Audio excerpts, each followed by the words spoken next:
ನಾನು ಬಿಜೆಪಿ ಎಂಪಿಗಳಿಗೆ ಕೇಳ್ತೀನಿ, ಬಿಜೆಪಿ ಎಂಪಿಗಳೇ, ನೀವು ಕೋಲ ಬಸವನಂತೆ ತಲೆ ಅಳ್ಳಾಡಿಸೋದು ಬಿಟ್ಟುಬಿಡಿ. ಇನ್ಮೇಲೆ ಕರ್ನಾಟಕಕ್ಕೆ ಅನ್ಯಾಯ ಆದಾಗ, ಅನ್ಯಾಯ ಆಗ್ತಾ ಇದೆ ಬಿಜೆಪಿ ಸರ್ಕಾರದಿಂದ ಅಂತೇಳಿ ಎದ್ದು ನಿಲ್ತಕ್ಕಂಥ ಕೆಲಸವನ್ನ ನೀವು ಮಾಡಬೇಕಾಗ್ತದೆ. ಕರ್ನಾಟಕದ ಪರವಾಗಿ ಧ್ವನಿ ಎತ್ತಕ್ಕಂಥ ಕೆಲಸವನ್ನು ಮಾಡಬೇಕಾಗ್ತದೆ. ನೀವು ಮಾಡಲಿಲ್ಲ ಅಂತಂದ್ರೆ ಕರ್ನಾಟಕಕ್ಕೆ ಅನ್ಯಾಯ ಆಗ್ತದೆ. ಇವತ್ತು 58% ಕಳೆದ ವರ್ಷಕ್ಕೆ ಹೋಲಿಕೆ ಮಾಡಿದ್ರೆ ಈ ವರ್ಷ ನಬಾರ್ಡ್ನಿಂದ ನಾವು ಬರ್ತಕ್ಕಂಥ ಹಣ 58% ಕಡಿಮೆ ಆಯಿತು.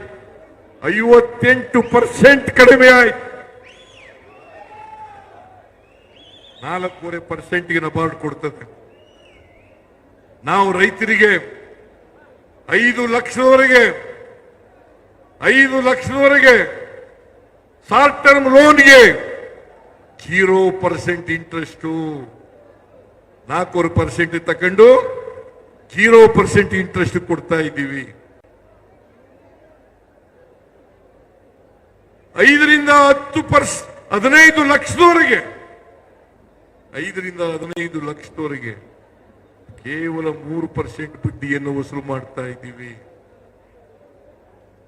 ನೀವು ದುಡ್ಡು ಕೊಡದೆ ಹೋದ್ರೆ, ನಬಾರ್ಡ್ ಅವರು ದುಡ್ಡು ಕೊಡದೆ ಹೋದ್ರೆ, ನಬಾರ್ಡ್ ಬರೋದು ಯಾರ ಅಧೀನದಲ್ಲಿ? ಕೇಂದ್ರ ಸರ್ಕಾರದ ಹಣಕಾಸಿನ ಮಂತ್ರಿ ನಿರ್ಮಲಾ ಸೀತಾರಾಮನ್. ನಾನು ಹೋಗಿ ಅವರನ್ನು ಭೇಟಿ ಮಾಡಿದೆ, ಪ್ರಧಾನಮಂತ್ರಿಗಳನ್ನು ಭೇಟಿ ಮಾಡಿದೆ, ಮನವಿಯನ್ನು ಕೊಟ್ಟಿದ್ದೇನೆ. ನಬಾರ್ಡ್ ಅವ್ರಿಗೆ ಹೇಳಿ, RBIನವ್ರಿಗೆ ಹೇಳಿ, ನಮಗೆ ಕೊಡಿಸ್ಕೊಡಿ.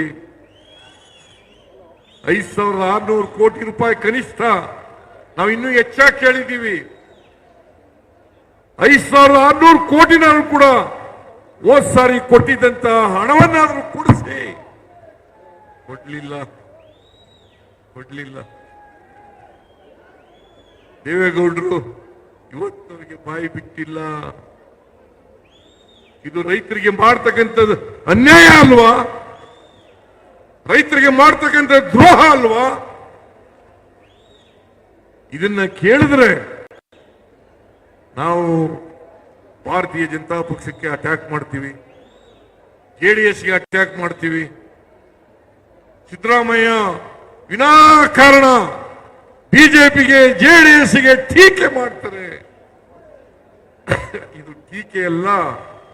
ನಮ್ಮ ಕರ್ನಾಟಕಕ್ಕೆ ಆಗ್ತಕ್ಕಂಥ ಅನ್ಯಾಯವನ್ನ ಸರಿಪಡಿಸಿ ನಮ್ಮ ಲೋಕಸಭಾ ಸದಸ್ಯರಿಗೂ ಕೂಡ ಹೇಳ್ತೀನಿ, ಬಿಜೆಪಿ ಲೋಕಸಭಾ ಸದಸ್ಯರಿಗೂ ಹೇಳ್ತೀನಿ, JDS ಲೋಕಸಭಾ ಸದಸ್ಯರಿಗೂ ಹೇಳ್ತೀನಿ, ನೀವೆಲ್ಲರೂ ಸೇರಿ ಕರ್ನಾಟಕಕ್ಕೆ ಆಗಿರ್ತಕ್ಕಂಥ ಅನ್ಯಾಯವನ್ನ ಸರಿಪಡಿಸಿ